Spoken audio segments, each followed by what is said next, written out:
Nah, kali ini kita akan merenungkan sebuah topik yang menjadi pertanyaan banyak orang Kristen. Mungkin pertanyaan ini juga termasuk muncul di dalam benak Bapak Ibu Lovers of God sekalian.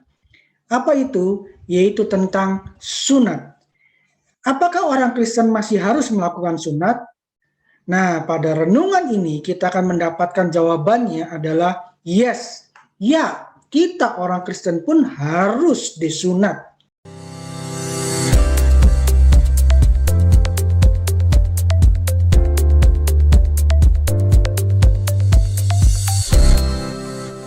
Shalom, shalom, lovers of God. Happy Blessed Monday. Saya mengucap syukur kalau setiap Senin pagi saya boleh menjumpai lovers of God sekalian berbagi renungan yang pastinya akan memberkati, menginspirasi, dan meneguhkan iman setiap kita.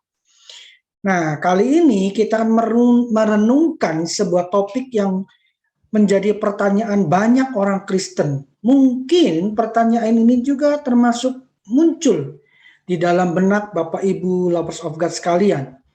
Apa itu? Yaitu tentang sunat. Apakah orang Kristen masih harus melakukan sunat? Nah, pada renungan ini kita akan mendapatkan jawabannya adalah yes, ya, kita orang Kristen pun harus disunat. Akan tetapi ada sedikit perbedaan antara sunat orang Kristen dengan sunat orang Yahudi. Makanya saya pakai tanda kutip.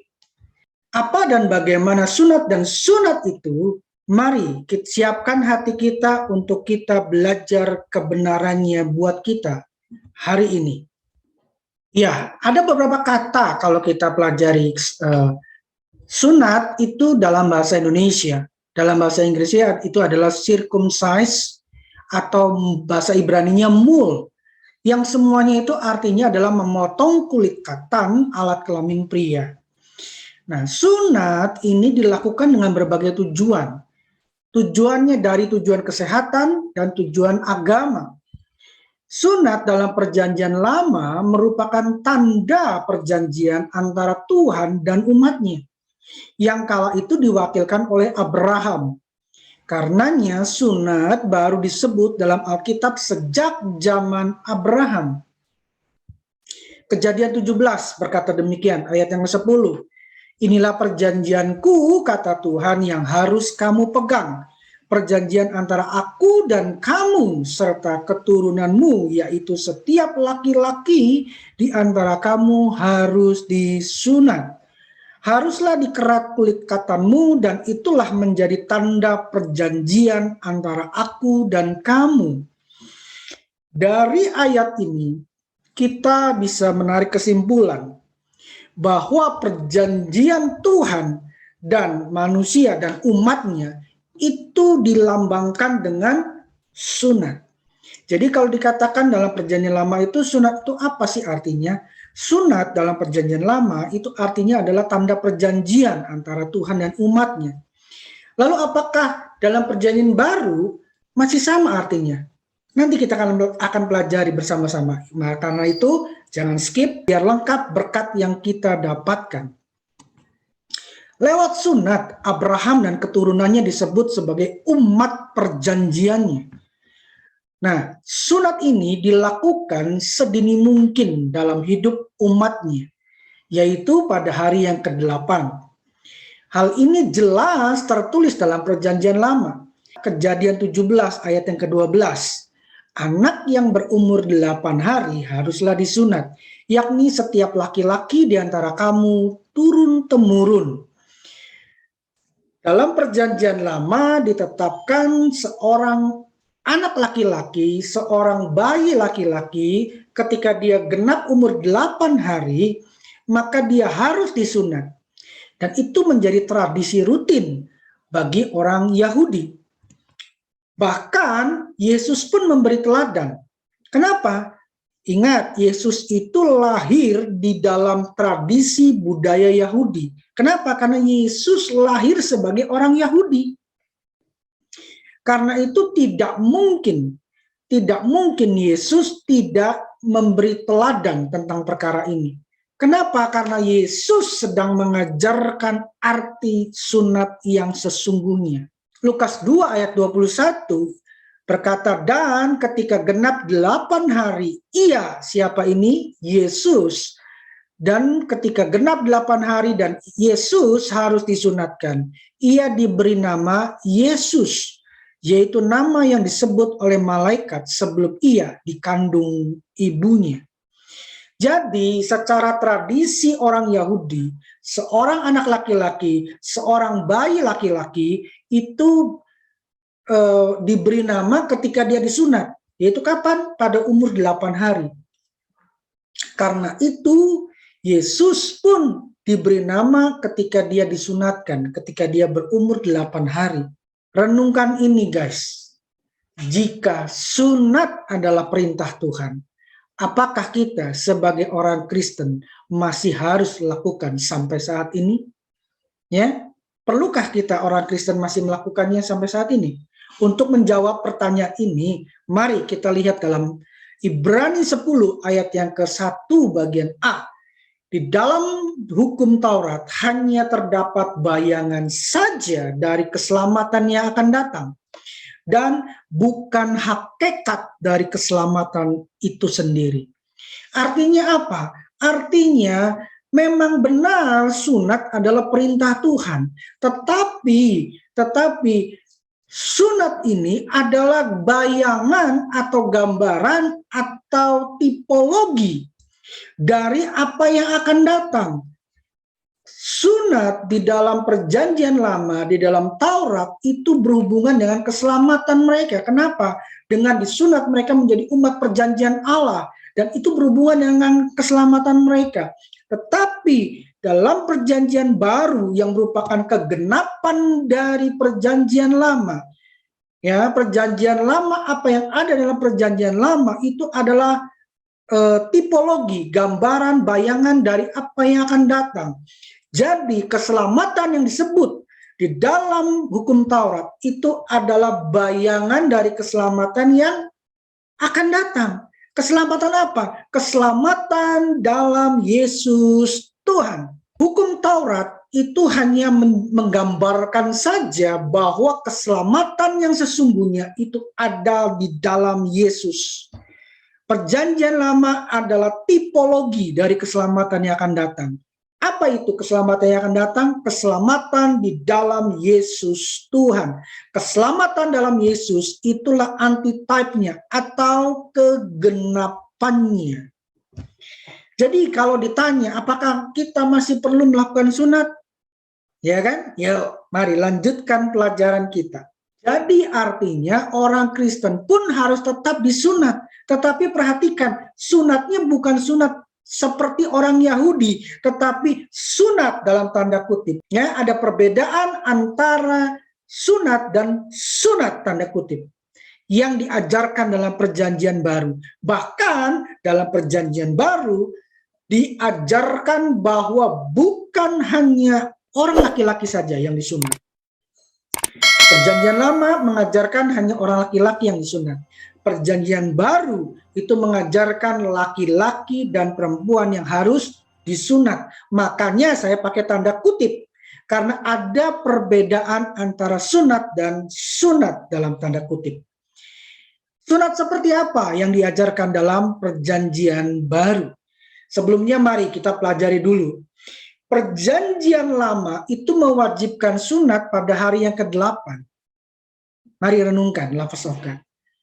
Kenapa sih harus pada hari yang ke-8? Ya kan?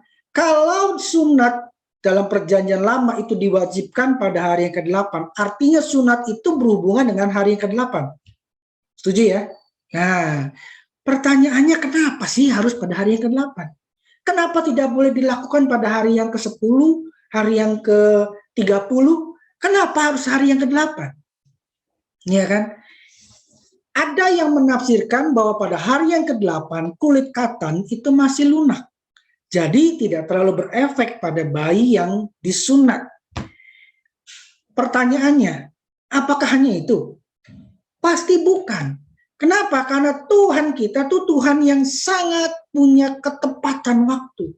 Tuhan kita itu punya yang hitung-hitungannya tuh tepat sekali. Jadi ketika Tuhan bilang, ayo sunat itu hari ke-8, pasti ada maksudnya. Nah, apa sih maksudnya? Maksudnya seperti ini, Lovers of God. Angka 8 itu dalam tradisi Yahudi itu punya makna adalah permulaan yang baru atau new beginning. Nah, sering dengar kan? New beginning, permulaan yang baru. Artinya orang yang disunat itu mengalami permulaan yang baru dalam kehidupannya. Sunat bagi orang Yahudi dan sunat tanda kutip bagi kita orang percaya harus berhubungan dengan permulaan yang baru dalam hidup kita. Ya, new beginning in our life. Nah, pertanyaannya kapan itu terjadi? Itu terjadi, new beginning, permulaan yang baru itu terjadi saat kita percaya dan menerima Yesus sebagai Tuhan dan Juru Selamat pribadi kita. Atau istilah umumnya adalah lahir baru.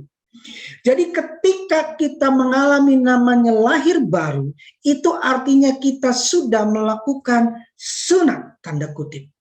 Kenapa? Ketika kita disunat, itu artinya kita mengalami kehidupan yang baru. Bukankah ketika kita lahir baru, ketika kita percaya dan menerima Yesus sebagai Tuhan dan Juru Selamat, sebagai Juru Selamat pribadi kita, bukankah itu saat kita mengalami kelahiran baru? Bukankah itu kita mengalami permulaan hidup yang baru? Bukankah itu kita mengalami new beginning dalam hidup kita?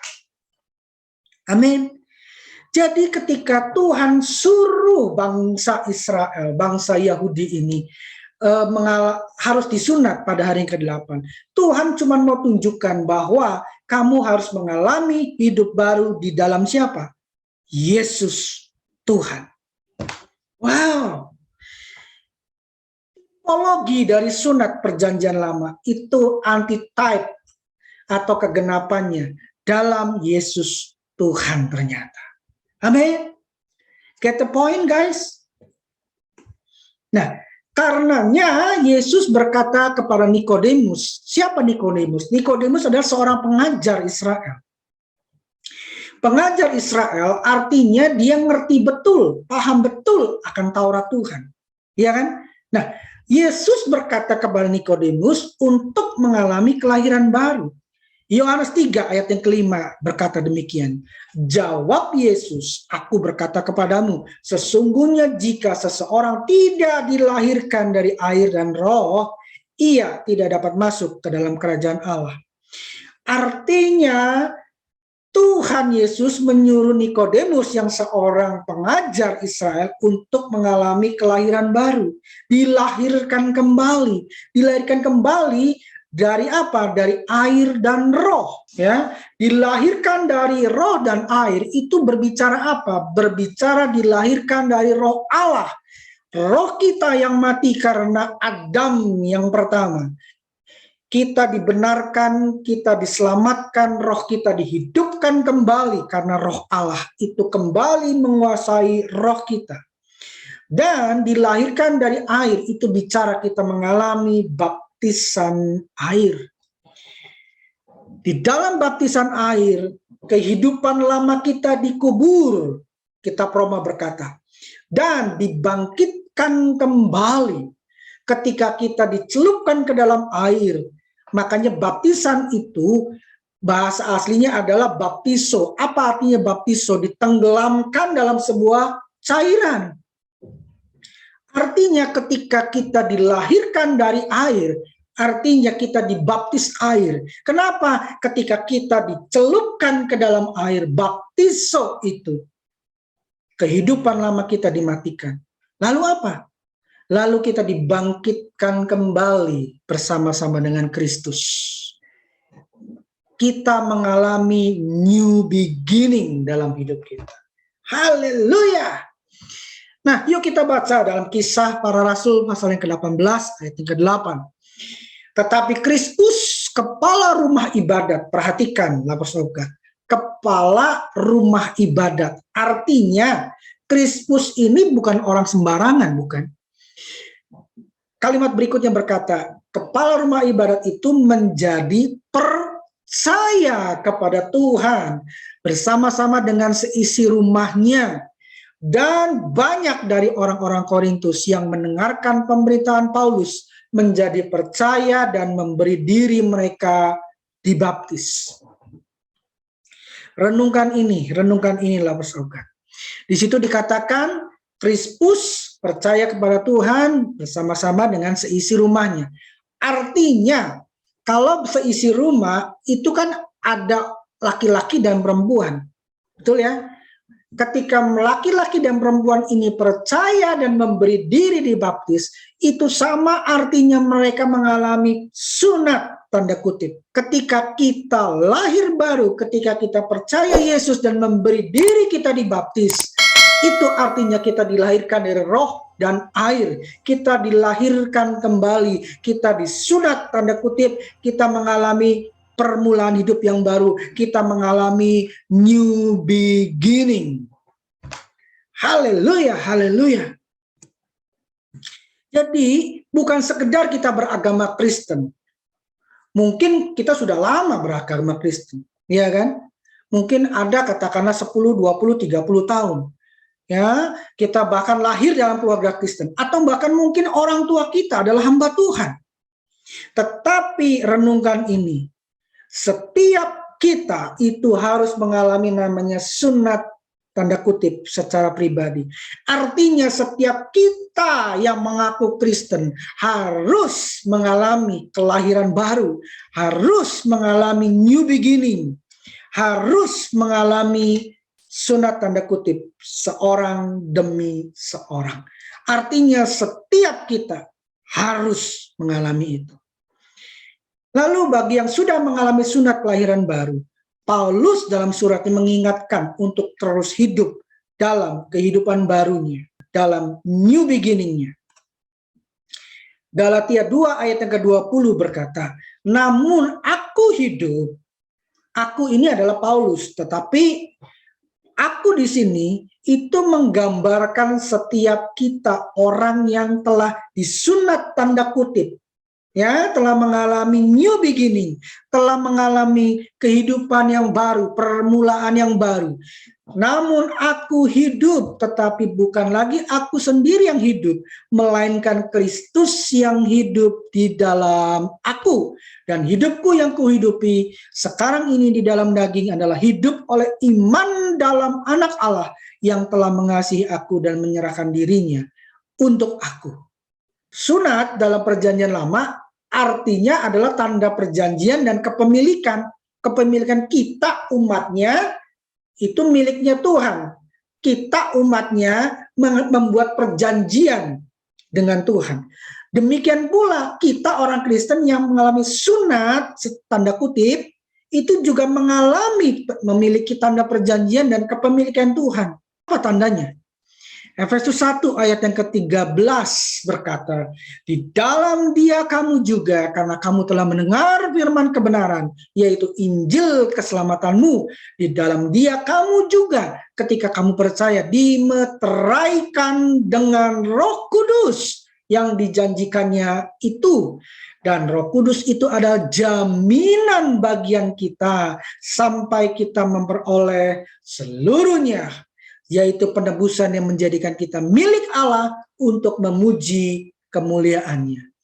Jadi sunat, tanda kutip, itu adalah tanda perjanjian kita dengan Tuhan. Tanda kita menjadi miliknya Tuhan. Apa buktinya? Ada meterai Roh Kudus dalam diri setiap orang percaya. Wow, haleluya. Ingat, Roh Kudus adalah Allah itu sendiri. Nah, kalau Roh Kudus itu tinggal sebagai meterai kita, artinya kita sepenuhnya milik Allah. Jika kita sepenuhnya milik Allah, kira-kira adakah yang bisa berani menjamah kita? Tidak ada. Karenanya Daud berani berkata, Tuhan menjagai kita seperti biji matanya.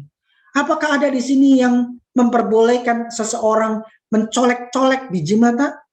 Tentu tidak ada, bukan? Setiap kita menjaga biji mata kita. Kenapa? Karena itu adalah milik yang berharga. Demikian pula dengan kita. Setiap kita yang percaya Yesus mengalami kelahiran baru, kita mengalami sunat tanda kutip tadi, kita punya meterai Roh Kudus, stempelnya Allah. Ini yang menandakan kita sepenuhnya milik Allah. Kuasa iblis pun tidak berani menjamah hidup kita. Amin, lovers of God. Nah, kembali. Jadi jika kita orang Kristen ditanya, perlukah kita disunat? Sunat atau sunat? Tanda kutip. Ketika kita disunat, jawabannya yes, harus dan pasti. Bangsa Yahudi mengalami sunat, kita orang Kristen mengalami sunat tanda kutip. Kenapa? Karena dengan kita disunat tanda kutip itu berbicara kita mengalami kelahiran baru, new beginning. Sunat secara lahiriah itu pada hari ke-8. Artinya mengalami new beginning, pengalaman hidup yang baru. Haleluya, haleluya. Ya. Nah, jadi sekarang bagi setiap Anda lovers of God, Anda mungkin bilang saya sudah Kristen, tetapi belum disunat tanda kutip. Belum mengalami kelahiran baru. Mari alami sunat kelahiran baru tersebut dengan cara menerima Yesus sebagai Tuhan dan Juru Selamat pribadi dengan cara dilahirkan oleh air dan roh. Ya, jangan puas cukup dengan gelar saya orang Kristen, tetapi belum pernah mengalami sunat tanda kutip, belum pernah mengalami kelahiran baru. Iya kan? Jangan puas dengan kondisi seperti itu. Mungkin KTP kita tertulis agamanya Kristen, tetapi kita belum pernah mengalami kelahiran baru. Kita belum pernah mengalami sunat tanda kutip tadi. Hati-hati, mungkin nanti ketika Tuhan datang menjemput kita di awan-awan, KTP kita nanti yang dijemput, bukan kitanya. Ya, hati-hati, hati-hatilah bersahabat. Yuk, mari, bagi setiap Anda yang merasa Kristen tetapi belum disunat tanda kutip, belum mengalami kelahiran baru, ikuti doa saya. Bapa yang kami kenal, di dalam nama Tuhan kami Yesus Kristus, saya mengakui bahwa hidup saya perlu disunat tanda kutip. Saya perlu mengalami kelahiran baru.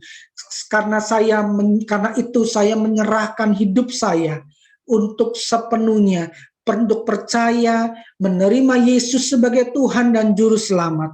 Bertahtalah dalam hidup saya sebagai Tuhan dan Raja.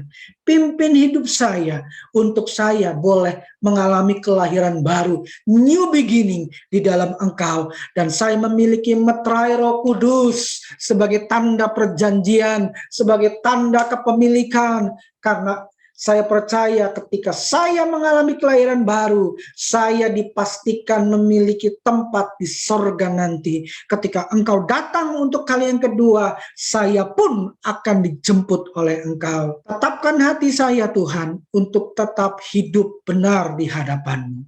Terima kasih Bapa, dalam nama Tuhan Yesus. Amin, amin, amin. Nah, lovers of God, bagi Anda yang telah mengalami sunat, tetapi Anda belum dilahirkan dari air, mari tetapkan hati Anda, hubungi kantor sekretariat gereja Anda, dan daftarkan diri Anda untuk dibaptis air. Supaya apa? Supaya genap sunat tanda kutip Anda, supaya genap, supaya lengkap sunat kelahiran Anda, karena Anda dilahirkan dari air dan roh. Amin. Tanpa disunat atau alami kelahiran baru dari air dan roh, maka kita tidak bisa masuk dalam kerajaan sorga. Amin. Ada sukacita di sorga ketika Anda mengalami kelahiran baru. Haleluya, haleluya, haleluya. Selamat disunat kelahiran baru, lovers of God. Yang terakhir, terus berjalan membuat penat, bahkan sampai menguras tenaga. Sudahkah engkau alami sunat agar Anda dapat masuk ke dalam sorga? Tuhan Yesus memberkati. Shalom.